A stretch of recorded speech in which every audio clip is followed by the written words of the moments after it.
What's good, y'all? It is your boy, Sh3llz, and if you're new to the channel, welcome to Sh3llz World TV. So, by the title of the video, you already know what I'm talking about, so let's just get into it. I'm gonna be breaking down every track and telling you what inspired me for it, and also speaking about the beats I made for them and everything else. If you want to go download the album, I put links in the description down below, so you can go for that. It's part of my Google Drive link, alright? But I am working out something as to where eventually I'll either re-release the project so that you can get it on iTunes and Google Play as well. Okay, so let's just go into this, okay? I'll start it off as usual. You know my bars ain't suitable. Okay, so the story behind this, right? Thoughts for Today is a series of songs I had started back when I was in high school, like my senior year. So a little before I graduated. So I remember fumbling words. I remember hearing a song from Jay-Z and Memphis Bleak sometime, and it was called For the Summer. And that kind of inspired this whole Thoughts for Today type tracks. Another good example would be Daystorm, a YouTuber who did wrap-up songs at the end of the year. And another good example would be a rapper named Sh3llz, who would make these end of the year raps reviewing basically what happened throughout the entire year. Now, like I said, slightly similar, but my songs were called Thoughts for Today. I started the first one, like I said, when I was in high school. And then the second one was during when I was in college. The third one, same thing. And so forth and so on. So this 2017 version was actually on the album. I wasn't originally going to put it on the album, I was going to leave it as a single. But then I said, why not? People haven't heard anything for a while, I gotta put certain things together. Everybody gets in their own damn way sometimes. Okay. So the Sh3llz anthem. Yes. This song was actually recorded in 2015. So only a few people really heard the song. I previewed it like once or twice on my IG page, Bellevue_ENT, which is also my Twitter handle. You can follow those in the links in the description. But yeah, I have previewed this song a while back, but I never released the full song till the project was completed last year. So what I was really trying to do with the Sh3llz anthem was highlight some of the best things I've done as a musician overall, in my opinion, even if other people don't agree with it. But I also wanted to point out that I've done some things that people wouldn't dare do as far as music production, innovative things and things of that nature. And I was also speaking about the fact that I seem to be one of those few artists who doesn't go with the status quo. Seems like your typical story for certain, creative people, but I really went against the status quo a lot when I made music, even now still.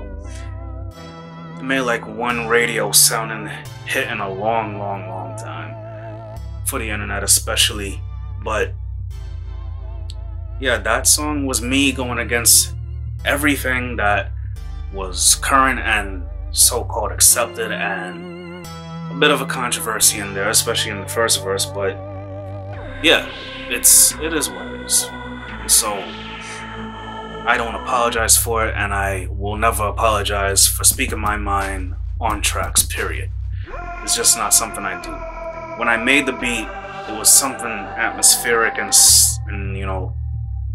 something I could hear being played on a stage somewhere, sort of inspirational, one of those motivative type songs. Of course, it was still savage with certain things, especially the hook, but yeah, it's an overall good song. I wouldn't call it my best work, okay? I would say it's certainly something worth talking about, though, in terms of the lyrical content. Guess I should tell you we ain't a good match. No Time. Okay. No Time Now this song, I was really addressing a few things. I'll break down the first verse for you.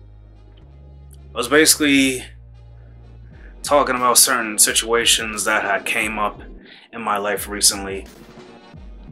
Through slight subtleties, of course, but it's like,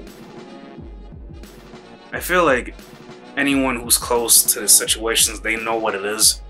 But I was pretty much saying, it's cool that now, you know, people are going their separate ways and things were getting older and we have different ambitions from other people, and that's okay. It's not necessarily a hate or a malice. It's more like I accept that things are just different now, and we gotta just do what we gotta do in life and not really worry about the other things. Feel me? But I was also speaking about how, you know, because of my color, because of the skin, the color of my skin, the perception, or you know, the perspective people have of me as a black person living in this country, I'm always expected to do certain things. You know, whether that be from, you know, your peers or the government or your co-workers, whoever, really, your family, you know, certain things are just expected of you. So that's why in part of the verse I say, you know, as a little tidbit, limited by my bare ethnicity. And that was a play on words as a slight double entendre, because I was playing off of the whole, you know, Jungle Book song, Bare Necessities. Some of you probably didn't catch that. But anyway, so now in the second verse, what I was talking about was how people tend to take my being quiet or me being a, you know, quote unquote nice person as a sign of weakness. And of course they should know that I could flip to the other side at any given moment. It's just that I'm a mature person and I'm trying to get over my petty level of doing things. I don't think people realize how petty I really could be. And you shouldn't test that for yourself, to be honest with you. That really was me venting. You know, some people might see it as, oh, this old man just complaining about things and whatever. But no, I would feel that this song is me sort of in retaliation to everything that's been thrown my way. And also to say that people claim they don't have time for things, but really that's not true. Whenever someone tells you they don't have time, what they're saying is they don't have time for you. If you really want to make time with people, you will make the effort. It doesn't matter who it is. It doesn't matter what kind of situation it is, be it friendship, romance, whatever. People make time for what they want to make time for. And so that's my takeaway from when I hear people say, I don't have time. I was making a mockery of this through the hook. But I also wanted to add that with the first verse, I was also criticizing how people criticize the flow. You know, they criticize the style. They criticize how I don't really post things on the internet because, again, we seem to live in this culture of if it didn't get posted, it didn't happen. And I'm not of that culture. You know, I believe in discretion. Most people of the new generation especially don't know what discretion is and never have dealt with it in their life. So they just feel like they gotta share everything. They have something to prove. And I just think it's a bit crazy, a bit superficial, but that's the world we live in right now. I remember way back. Now, I'll put it to you plain and simple. Way back was literally, in every sense of the word, way back was a literal big F you to anyone who said it was impossible for me to make songs that everyone can like. That song was super relatable, not only just due to the second verse, but also just due to the hook and everything else, like the message and everything. Now, I'm gonna be honest, at first I wasn't gonna make the hook or even just parts of verses the way they were. but I just wanted to show how easy it is to make songs that are catchy.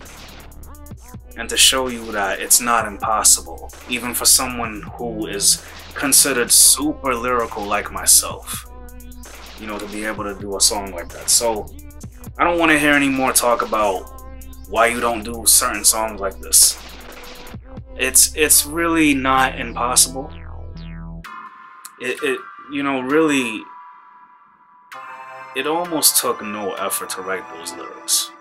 And this is really what I'm saying. It's mocking the idea that somehow I'm not capable of making songs that are catchy. So that's where that comes from. I feel like that song was in response to that. Came up with the song on a whim, like a man raising kids who don't look like him. So Psych Ward. Psych Ward was me really showcasing my storytelling.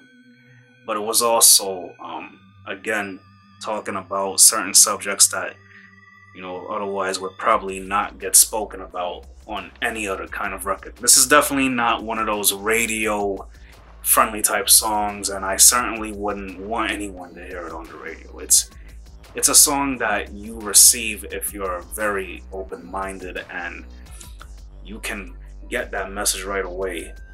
As to where I'm always considered crazy, I'm always considered a bit much for some people. My music is not for everybody. I've already stated this numerous times, especially among family and peers, that what I do is not for everybody. And it certainly isn't for little kids, so why would you ever play what I do in front of little children? That's one thing. So yeah, this song is in response to anything that is, you know, current, and people saying, oh, there's no good music anymore. It's okay to be one way online, but really it's a disguise. And some people hide who they are through their posts and things of that nature. And also, with the first verse, I made it pretty clear that masculinity seems to be dying in this country. Listen to the lyrics and you'll see what I mean. You know, it's pretty evident what that stems from. I'm not gonna go any more into it, other than to say I've seen it with my own eyes, and it's happening every day in television, especially. So you be the judge of if masculinity is dying. You let me know in the comment section if that's what you feel. I would say more than half of my demographic is male anyway, probably watching this, so they probably understand where I'm coming from with that. People would automatically assume it's a shot at all women, and it's not. I'm simply saying I see a decline in masculinity. That is all. Take that however you will. That's my opinion on the world right now.